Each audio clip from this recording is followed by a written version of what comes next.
피터 린치가 이 책을 통해서 저한테 숙제를 또 주시네요. 혹시 11월에서 4월 투자하는 것보다 1월에서 4월이 더 나은 거 아니야? 이런 의문이 막 지금 생겼습니다. 제가 한번 시간을 내서 백테스트를 해봐야겠죠. 안녕하십니까 할러님들, 강원국입니다. 이번 시간에는 투자의 신 피터 린치의 비법 제3탄을 배우겠습니다. 3탄에는 뭐를 배우냐 하면은 주식을 파는 타이밍을 알려주겠노라, 언제 파는가, 무엇을 어떻게 팔아야 하는가, 이런 거를 배우겠습니다.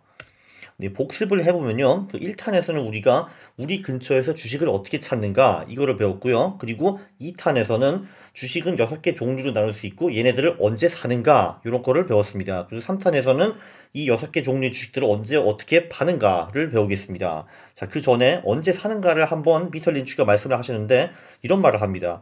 주식을 살 때는 대체로 연말에 사야 된다. 왜냐면은 텍스 세일 때문에 기관 포트폴리오 화장 이 두 개 때문에 그 연말 10월에서 12월에 주식이 가장 싸다라는 말을 합니다. 텍스 세일은 뭐냐 하면은 그 미국 같은 데서는 양도세 같은 게 있죠. 그래가지고 연말에 그 손실을 본 주식들을 파는 겁니다. 그래야지 이제 손실을 내고 이거를 가지고 이제 수익을 낸 주식에서 발생하는 양도세를 없앨 수가 있거든요. 그래가지고 연말에 그 미국 투자자들은 루저들을 많이 판다라고 합니다. 그리고 기관 포트폴리오 화장은 뭐냐 하면은 12월 말에 얘네들이 연간 보고서를 만들어가지고 투자자들한테 나눠줘야 되는데 이제 거기 딱 봐가지고 이 주식은 뭡니까? 얘는 왜 마이너스 80%죠? 이건 무엇입니까? 마이너스 70%. 이 주식은 도대체 뭡니까? 이런 걸 듣기 싫어가지고 이제 펀드 매니저들이 12월 말 전에 이렇게 그 루저 주식들을 팔아치운다. 이제 이런 겁니다. 그래야지 이제 그 연간 보고서를 투자자들이 봐도 이 주식은 플러스 20%, 이건 플러스 40%, 이거 잘하고 있네. 이렇게 이제 나온다라는 거죠. 그래가지고 기관들도 그렇고 개인들도 그렇고 연말에 그 루저 주식들을 많이 팔아버린다. 그래가지고 주식들이 많이 싸진다. 뭐 이런 말입니다. 그렇기 때문에 특히 연말에 일시적으로 싸진 주식이 많기 때문에 그때 들어가라 이런 말을 했고요. 그리고 이제 어떤 할러님이 그 댓글에 이렇게 남겼습니다. 제가 백테스트를 해보니까 11월 4월 투자보다는 1월 4월 투자가 훨씬 더 나은 것 같습니다. 이런 말을 했거든요. 저는 아직 그 백테스트를 못 해봤습니다. 그래도 그걸 보고서 제가 그래? 한번 해봐야겠다 라고 생각을 하게 되었습니다. 그리고 두 번째는 시장이 작살났을 때 훌륭한 주식들이 매우 저평가된다 라는 말을 했습니다. 그리고 밑에 이렇게 사례를 만들었는데요. 예를 들면은 1972년, 74년 이때 이제 주식이 엄청나게 많이 떨어졌거든요. 그래서 뭐 예를 들면은 우리가 아는 주식이 뭐가 있냐? 여기 맥도날드 같은 주식 같은 경우 보면은 한때 15불까지 올라갔던 놈이 4불까지 떨어졌다고 합니다. 그래서 이제 이 로우 할 때 74년 초반에 그 맥도날드를 4불로 샀다고 하면은 그게 이제 87년까지 다시 61불로 올라왔다 이런 얘기고요. 그 밑에 뭐 필립 모리스 이런 것도 있네요. 담배 회사죠. 얘도 한때 17.5불까지 올라갔다가 그 절반 반토막 8.5불로 떨어졌다고 합니다. 이때 만약에 사가지고 87년 10몇 년 후에 팔았으면 124불이 되었다. 뭐 대충 이런 얘기죠. 1976년, 78년에는 그때로 하락장이 있었는데 이때보다는 조금 나았다고 합니다. 그래도 이때 예를 들면은 제네럴 일렉트릭 같은 주식이 이제 15불에서 11불로 떨어졌고 이때 샀으면은 얘가 이제 그 10몇 년 동안에 66불 6배 올랐었습니다. 이런 식으로 우량주를 그 하락장 아주 어려울 때 사면은 큰 돈을 벌 수 있다. 이런 얘기였고요. 자, 이제 주식을 언제 사느냐에 대해서 말을 했고 언제 파느냐로 넘어가겠습니다. 피터 린치는 손절 같은 기계적인 매도 규칙을 거부했습니다. 아무래도 피터 린치는 기술적 투자자가 아니고 펀더멘털 투자자라 그렇습니다. 저는 이거에 완전히 동의하지는 못하겠는데 어쨌든 피터 린치가 하는 말을 들어보겠습니다. 일단 피터 린치는 주식을 6개 종류로 구분을 했었는데요. 그 복습은 영상 257번 그 6개 종류 따라가지고 매도법도 다르다라고 합니다. 그리고 익절에 대해서는 이렇게 말했습니다. 익절이라는 게 오른 놈을 파는 거고 내려가는 놈을 보유하는 거잖아요. 이거를 피터 린치는 꽃을 뽑고 잡초에 물 주는 짓이라고 했습니다. 영어로는 selling your winners and holding your losers. 그러니까 그 익절을 하는 거는 it's like cutting the flowers and watering the weeds. 그러니까 꽃을 잘라버리고 그리고 그 잡초한테 물을 주는 것과 똑같다. 이런 말을 했습니다. 자, 이제 우리는 새로운 욕을 만들었습니다. 야, 이 꽃 뽑는 놈아! 또는 야, 잡초나 물이나 주러 가라 이런 식으로 우리는 욕을 할 수가 있습니다. 아무래도 뭐 개새끼라든지 뭐 이런 욕보다는 훨씬 더 아름답지 않겠습니까? 그쵸? 잡초에 물이나 주러 가 이 새끼야 이런 거죠. 네, 어쨌든 그리고 오르는 놈을 보유하고 내려가는 손절. 그러니까 이게 한마디로 이제 오르는 놈 계속 갖고 있고 내려가면 손절. 그러니까 우리가 이제 정석으로 알고 있는 그거죠. 손절하는 거. 근데 이것도 반대합니다.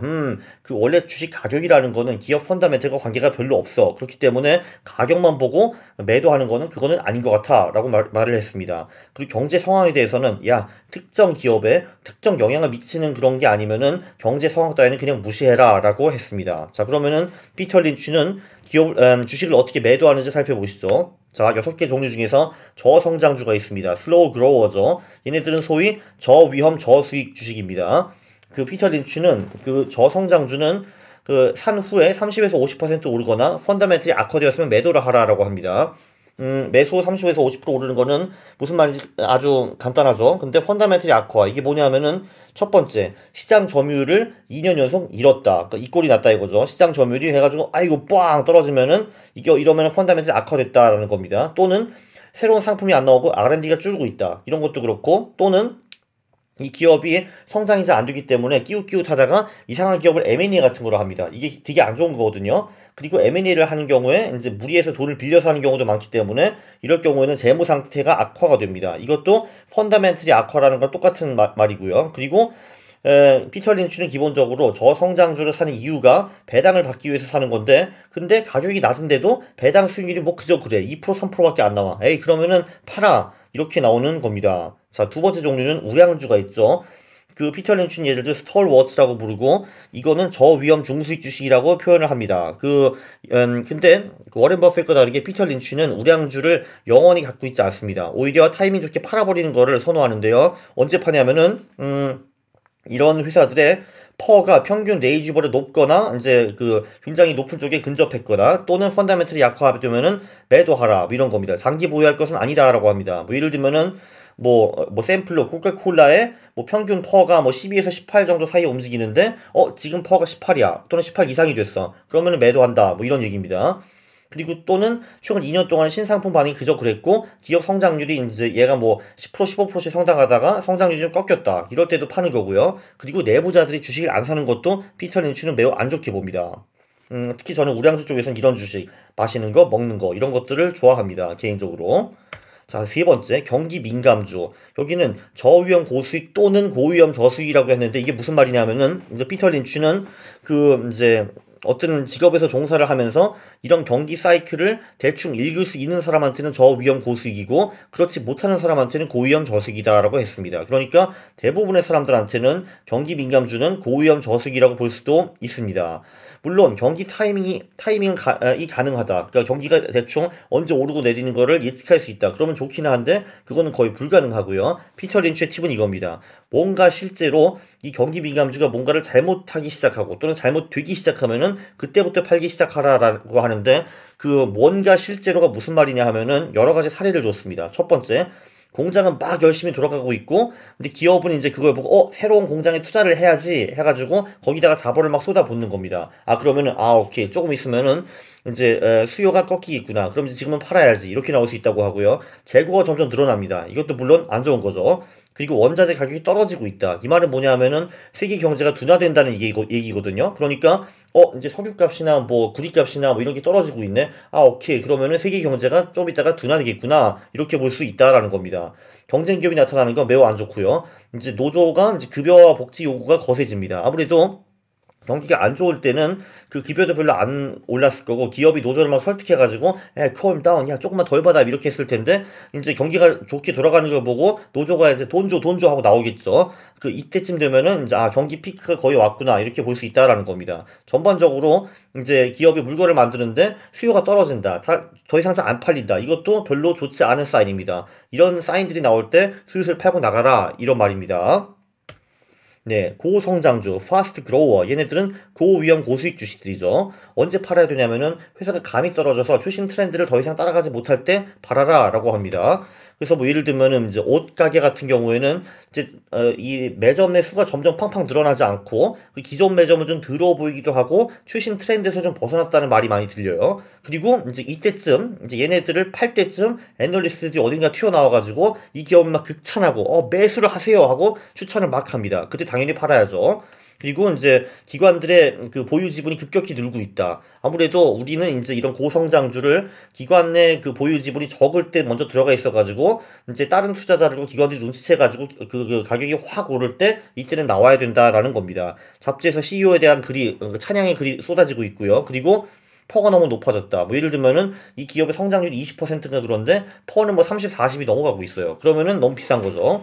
그리고 세임 스토어 세일즈가 줄고 있다. 그러니까 그 한 가게에서 파는 매출액이 줄고 있다. 이런 것도 별로 안 좋고 중요한 임원들이 갑자기 그만뒀다. 그리고 기업들이 갑자기 이제 재무 투자자한테 가가지고 막 IR을 막 하고 막 그럽니다. 이게 전부 다 안 좋은 사인이니까 이런 게 보이면은 팔아라 이런 말입니다.